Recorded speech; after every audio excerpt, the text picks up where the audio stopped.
Students of CBSE board class 10th 12th बच्चों, आपके लिए बहुत बड़ी अपडेट आई है। कह सकते हो कि मेजर अपडेट आफ्टर 36 ईयर। जैसा कि जानते हो, न्यू एजुकेशन पॉलिसी जो है वो लग गई है।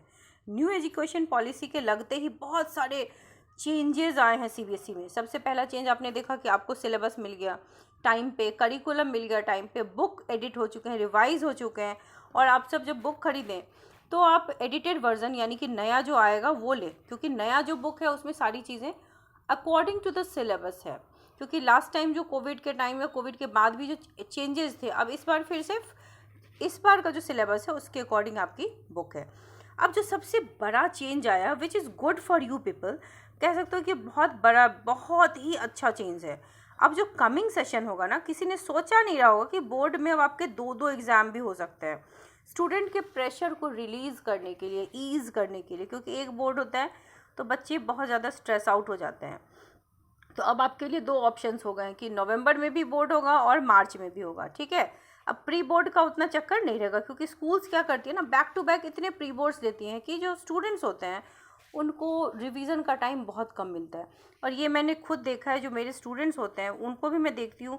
कई स्टूडेंट्स बहुत कैपेबल हैं, बहुत ज़्यादा कैपेबल है, लेकिन वो प्रैक्टिस, जैसे फिजिक्स है, केमिस्ट्री है, इनमें प्रैक्टिस की नीड होती है, मैथ्स में प्रैक्टिस की नीड होती है, या फिर कॉमर्स ही है, ह्यूमैनिटीज़ ही है। तो volume of the syllabus is very large, लेकिन उसके लिए सेल्फ पढ़ाई, जो सेल्फ स्टडी होती है, उनका टाइम बच्चों को नहीं मिलता। स्कूल जाते हैं, फिर स्कूल से एग्ज़ाम का कुछ लेके आते हैं, फिर उनको इतना सारा प्रोजेक्ट वर्क, 10 तरह की चीज़ें स्कूल से मिल जाती है कि वो उसी में लगे रहते हैं। सेल्फ स्टडी हो ही नहीं पाती बच्चों की। तो प्री बोर्ड थोड़े कम हो जाएं तो बच्चों के लिए ज़्यादा अच्छा होता है, क्योंकि एक्सेसिव प्री बोर्ड में मतलब प्री बोर्ड इज़ गुड, एक लो दो लो ठीक है, लेकिन आजकल 3-3 4-4 प्री बोर्ड होता है, तो बच्चों का जो मैक्सिमम एग्ज़ाम वाला स्पैन होता है वो उसी में वेस्ट होता है। It is actually a waste, because आप आगे की पढ़ाई ढंग से नहीं कर पाते, उसी लूप में लगे रहते हैं। ठीक है, तो मैं बता रही थी कि अब आपके दो एग्ज़ाम हो गए, नवंबर में भी होगा और मार्च में भी होगा। तो अब आपके पास चॉइस है, जैसे कि जेई मेंस होता है और 2 सेशन में एग्ज़ाम होते हैं, यू हैव अ चॉइस कि आपके जिस सेशन में ज़्यादा नंबर है उसको आप अपने रिजल्ट में यूज़ कर सकते हैं। सिमिलरली, अब जो आपकी मार्कशीट होगी, बेस्ट ऑफ दोनों, अब नवंबर में रिजल्ट ज़्यादा अच्छा है या मार्च में, उस हिसाब से आपका रिजल्ट बनेगा। तो ये एक ऑप्शन है आपके पास।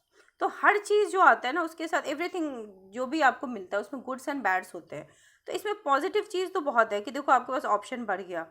अब आपके पास, आपको प्रिपरेशन टाइम मिलेगा। सीबीएसई ने हालांकि अभी बताया नहीं है कि एग्जैक्टली ये जो स्टीयरिंग कमेटी ने जो रिपोर्ट भेजी थी गवर्नमेंट को या सीबीएसई को, तो उसमें अब सिलेबस बट के होगा 2 एग्ज़ाम, या किस तरीके से होगा, वेटेज होगा या नहीं होगा, वो सब डिस्कस नहीं है फ़िलहाल। तो वो उसकी क्लैरिटी ऑफिशियल अपडेट के रिगार्डिंग नहीं है। हाँ, हालांकि अब ये कही जा रही है कि अगर ऐसा हुआ तो सिलेबस प्रॉपरली बच्चे पढ़ पाएंगे।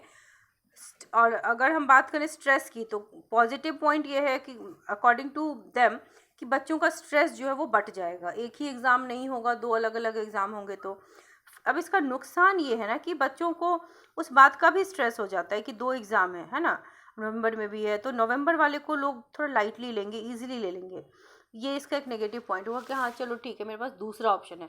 जैसे ही हम सोच लेते हैं ना कि मेरा दूसरा ऑप्शन है, तो हमारा जो पहला काम होता है ना वो थोड़ा सा ख़राब हो जाता है। हम थोड़ा सा उसमें कूल एंड कैजुअल हो जाते हैं कि चलो ठीक है दे देते हैं, उतना डू और डाई वाली सिचुएशन में नहीं रहते हैं। लेकिन जो मार्च वाले में फिर सारे बच्चे टूट पड़ेंगे। लेकिन अभी फ़िलहाल बहुत ज़्यादा इन्फॉर्मेशन इसके रिगार्डिंग है नहीं कि एग्जैक्टली क्या आपका सिलेबस बटेगा, वेटेज बटेगा या क्या होगा। अभी बस ये पता है कि 2 एग्ज़ाम होंगे और आप इसमें से एक चूज़ कर सकते हैं।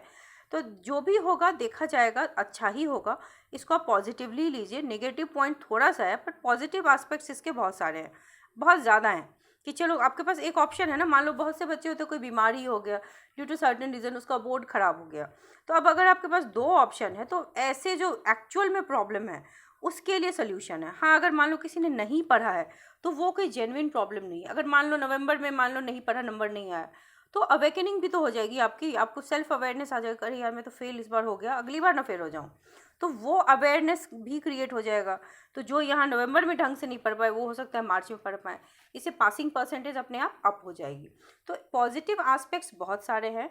तो आप लोग पढ़ते रहिए, और वीडियो को अगर पसंद आया हो तो चैनल को सब्सक्राइब कर लीजिए, लाइक शेयर कीजिए, दोस्तों तक भी पहुंचाइए, क्योंकि चैनल से आपको बहुत सारे इंपॉर्टेंट कंटेंट्स भी मिलेंगे और ऐसे अपडेट्स भी मिलेंगे। So wish you all the very best.